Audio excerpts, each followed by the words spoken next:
दोस्तों नमस्कार। तो कैसे हैं आप सभी लोग हमें कमेंट करके बताइए कि अपने इस चैनल यानी कि बोर्ड क्रैकर्स पर ऑब्जेक्टिव का सोशल साइंस और साइंस का जो सीरीज चल रहा है वह आप सभी लोगों को कैसा लग रहा है।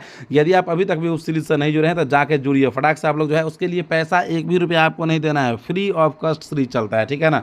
तो देखिए यहाँ पे हम लोग जो है क्लास 10th अर्थशास्त्र के चौथा अध्याय जिसका नाम है हमारी वित्तीय संस्था, इसी चैप्टर का दोस्तों जितना भी लघु उत्तरीय प्रश्न है एक एक प्रश्न हम लोग पढ़ने वाले हैं। तो आपको करना क्या है, आपको बस वीडियो के लास्ट तक जुड़े रहना है। और अभी तक भी आप अपने चैनल यानी कि बोर्ड क्रैकर्स को सब्सक्राइब नहीं किए हैं और वीडियो को लाइक नहीं किए हैं तो वीडियो को लाइक करके अपने चैनल यानी कि बोर्ड क्रैकर्स का जो है सब्सक्राइब तो अवश्य कर ही लीजिएगा। तो आइए हम लोग सबसे पहले लघु उत्तरीय प्रश्न देखते हैं और देखते हैं कि लघु उत्तरीय प्रश्न में जो सबसे पहला नंबर जो प्रश्न है वह क्या है। तो देखिए यहाँ पे सबसे पहला नंबर जो प्रश्न है वह है कि वित्तीय संस्था से आप क्या समझते हैं। क्वेश्चन है कि वित्तीय संस्था से आप क्या समझते हैं। अब जरा देखिएगा यहाँ पे कह रहा है कि वित्तीय संस्था उसे कहते हैं जो साख और ऋण की आवश्यकता की पूर्ति करते हैं। वित्तीय संस्था किसे कहते हैं, तो भाई वित्तीय संस्था उसे कहते हैं जो साख और ऋण जिस किसी को भी पैसा का आवश्यकता हो, ऋण की आवश्यकता हो और उसकी आवश्यकताओं को पूर्ति करता है तो उसे हम लोग वित्तीय संस्था कहते हैं। जैसे बैंकों के नाम दिए जा सकते हैं, जैसे कि स्टेट बैंक है, सेंट्रल बैंक है, पंजाब नेशनल बैंक है, जितना भी बैंक है जो हमें साख की आवश्यकता होता है साख भी देता है, ऋण का आवश्यकता होता है तो ऋण भी देता है। तो ये सभी जो संस्थाएं है ये वित्तीय संस्थाएं है। तो इसका डेफिनेशन आपको समझ में आ गया। अब आ जाइए अगले क्वेश्चन की ओर। और अगला क्वेश्चन यानी कि दूसरा नंबर जो क्वेश्चन है वह देखिए यहाँ पे क्या कह रहा है।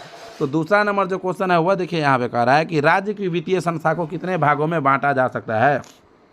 अब आइए इस क्वेश्चन का आंसर देखते हैं भाई कि राज्य की वित्तीय संस्था को कितने भागों में बांटा जा सकता है। तो देखिए यहाँ पे कह रहा है कि राज्य के वित्तीय संस्था को मुख्यतः दो भागों में बांटा जा सकता है। कितने भागों में बांटा जा सकता है, तो राज्य की वित्तीय संस्था को मुख्यतः दो भागों में बांटा जा सकता है। पहली गैर संस्थागत तथा दूसरी संस्थागत। अब गैर संस्थागत के उदाहरण है ग्रामीण महाजन और संस्थागत के उदाहरण जो है सहकारी बैंक है। तो राज्य की जो वित्तीय संस्था है उसे दो भागों में बांटा जा सकता है, एक तो गैर सरकारी गैर संस्थागत और एक संस्थागत। तो गैर संस्थागत में जो गाँव घर के लोग जो ब्याज पे पैसा लगाते हैं वो, और संस्थागत में हो गया बैंक वगैरह सहकारी बैंक सब जो होता है सो हो गया। अब आ जाइए अगले क्वेश्चन की ओर। और अगला क्वेश्चन है कि तीसरा नंबर जो क्वेश्चन है वह देखिए यहाँ पे क्या कह रहा है। तो तीसरा नंबर जो क्वेश्चन है वह देखिए यहाँ पे कह रहा है कि किसानों को साख अथवा ऋण की आवश्यकता क्यों होती है। क्वेश्चन है कि किसानों का साख का आवश्यकता क्यों पड़ता है भाई, ऋण का आवश्यकता क्यों पड़ता है। अब जिस मेरे भाई को पता नहीं है कि साख क्या है तो इससे पहला वाला जो चैप्टर है उसका जाके आप लघु उत्तरीय प्रश्न देखेंगे तो आपको साख और साख पत्र भी समझ में आ जाएगा।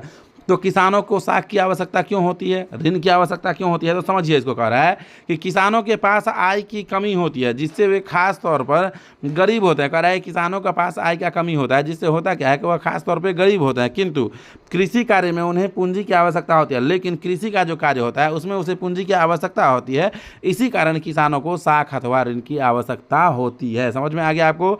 तो किसानों के पास आय की कमी होती है जिससे वे खास तौर पर गरीब होते हैं, किंतु कृषि कार्य में उन्हें पूंजी की आवश्यकता होती है, इसी कारण किसानों की साख अथवा ऋण की आवश्यकता होती है। समझ में आ गया।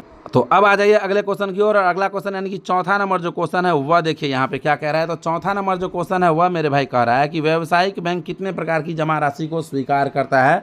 क्वेश्चन है कि व्यावसायिक बैंक जो होता है वह कितने प्रकार के जमा राशि को स्वीकार करता है। तो देखिए यहाँ पे कह रहा है कि व्यावसायिक बैंक जो है वह 4 प्रकार की जमा राशि को स्वीकार करता है। व्यावसायिक बैंक 4 प्रकार की जमा राशि को स्वीकार करता है। अब कौन कौन है, तो देखिए यहाँ पे सबसे पहला जो है वह है अस्थायी जमा, दूसरा है चालू जमा, तीसरा है संचय जमा और चौथा जो है वह है आवर्त जमा। अब आप कहेंगे कि सर इसका परिभाषा नहीं दिए, क्यों देंगे भाई, क्योंकि क्वेश्चन 2 नंबर का है तो चारों का तो डेफिनेशन हम दे नहीं सकते हैं। तो जब 2 नंबर का क्वेश्चन है तो 2 नंबर जितना ही जवाब होगा। तो व्यावसायिक बैंक 4 प्रकार की जमा राशि को स्वीकार करते हैं, अस्थायी जमा, चालू जमा, संचयी जमा तथा आवर्त जमा। आ जाइए अगले क्वेश्चन की ओर। और अगला क्वेश्चन यानी कि 5वां नंबर जो क्वेश्चन है वह देखिए यहाँ पे क्या कह रहा है।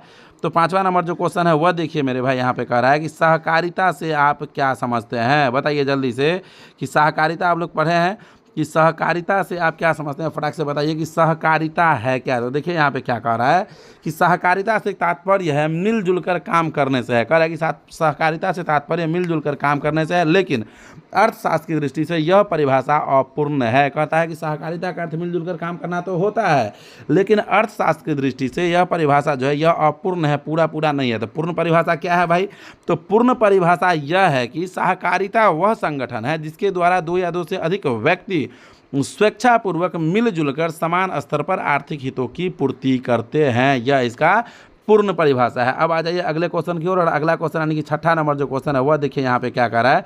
तो छठा नंबर क्वेश्चन से आप सभी लोग परिचित है। अब क्यों परिचित है भाई, तो आप हमें बताइए कि आपके यहाँ पे स्वयं सहायता समूह नहीं चलता है, जीविका नहीं चलता है, तो वही है सेल्फ हेल्प ग्रुप, स्वयं सहायता समूह, स्वयं ही खुद की सहायता करो, है ना समूह। अब देखिए कि स्वयं सहायता समूह से आप क्या समझते हैं, तो इसका डेफिनेशन जरा समझिएगा। कह रहा है कि स्वयं सहायता समूह उसे कहते हैं जिसमें 15 से 20 महिलाएं मिलकर एक समूह बनाती है और अपने बचत के रुपए तथा बैंक से लघु ऋण लेकर अपने सदस्यों की पारिवारिक आवश्यकताओं की पूर्ति करती है। यह समूह विकास की गतिविधियां चलाकर गाँव का विकास और महिला सशक्तिकरण में योगदान देती है। तो स्वयं सहायता समूह किसे कहते हैं भाई, सेल्फ हेल्प ग्रुप। तो स्वयं सहायता समूह उसे कहते हैं जिसमें 15 से 20 महिलाएं मिलकर एक समूह बनाती है और अपनी बचत के रुपए तथा बैंक से लघु ऋण लेकर अपने सदस्यों की पारिवारिक आवश्यकताओं की पूर्ति करती है। यह समूह विकास की गतिविधियां चलाकर गांव का विकास और महिला सशक्तिकरण में योगदान करता है। ये हो जाएगा इसका आंसर। अब आ जाइए अगले क्वेश्चन की ओर, और अगला क्वेश्चन यानी कि 7वां नंबर जो क्वेश्चन है वह देखिए यहाँ पे क्या कह रहा है। तो 7वां नंबर जो क्वेश्चन है उसको देखिए यहाँ पे। अब देखिए 7वां नंबर जो क्वेश्चन है वह देखिए यहाँ पे कह रहा है कि भारत में सहकारिता की शुरुआत किस प्रकार हुई। क्वेश्चन है कि भारत में सहकारिता की शुरुआत किस प्रकार हुई। तो देखिए यहाँ पे कह रहा है कि भारत में 19वीं सदी के आरंभ में ही निर्धनों के उत्थान एवं किसानों को सस्ती दर पर ऋण दिलाने के लिए, कह रहा है कि भारत में 19वीं सदी के आरंभ में ही निर्धनों के उत्थान एवं किसानों को सस्ती दर पर ऋण दिलाने के लिए सहकारी समितियों की स्थापना पर जोर दिया जाने लगा था। इसके लिए सबसे पहले 1904 ईस्वी में एक सहकारिता साख समिति अधिनियम पारित किया गया। कह रहा है कि भारत में 19वीं सदी के प्रारंभ में निर्धनों के उत्थान एवं किसानों को सस्ती दर पर ऋण दिलाने के लिए जो है सहकारी समितियों की उत्थान पर जोर दिया जाने लगा था। इसके लिए 1904 ईस्वी में एक सहकारिता साख समिति अधिनियम पारित किया गया। इस अधिनियम के अनुसार गाँव या शहर में कोई भी 10 व्यक्ति मिलकर सहकारी साख समिति की स्थापना कर सकते थे। अगला क्वेश्चन देखिए यहाँ पे 8वां नंबर जो क्वेश्चन है वह क्या है। तो 8वां नंबर जो क्वेश्चन है वह देखिए यहाँ पे कह रहा है कि सूक्ष्म वित्त योजना को परिभाषित करे। कह रहा है कि सूक्ष्म वित्त योजना को परिभाषित करे कि सूक्ष्म वित्त योजना क्या है। तो देखिए यहाँ पे कह रहा है कि सूक्ष्म वित्त योजना के द्वारा गांव, कस्बा, जिला आदि में गरीब परिवारों को स्वयं सहायता समूह से जोड़कर ऋण मुहैया कराने की जो व्यवस्था जारी हुई है उसे ही हम लोग सूक्ष्म वित्त योजना कहते हैं। तो आप हमें कमेंट करके बताइए कि आपको यह वीडियो कैसा लगा है। यदि बढ़िया लगा है तो वीडियो को लाइक करके चैनल को सब्सक्राइब कर लीजिएगा और अपने इस चैनल यानी कि बोर्ड क्रैकर्स पर ऑब्जेक्टिव का जो सीरीज चलता है साइंस और सोशल साइंस का, उससे जुड़ना तो आप बिल्कुल भी नहीं भूलिएगा, और वो भी बिल्कुल ही फ्री ऑफ कॉस्ट। तो जल्दी से आप लोग उसे जुड़ जाइए और एक एक ऑब्जेक्टिव को देखिए ताकि आने वाला बोर्ड एग्जाम 2026 में आपका एक भी ऑब्जेक्टिव साइंस और सोशल साइंस का गलती ना हो। Thank you so much, thank you for watching.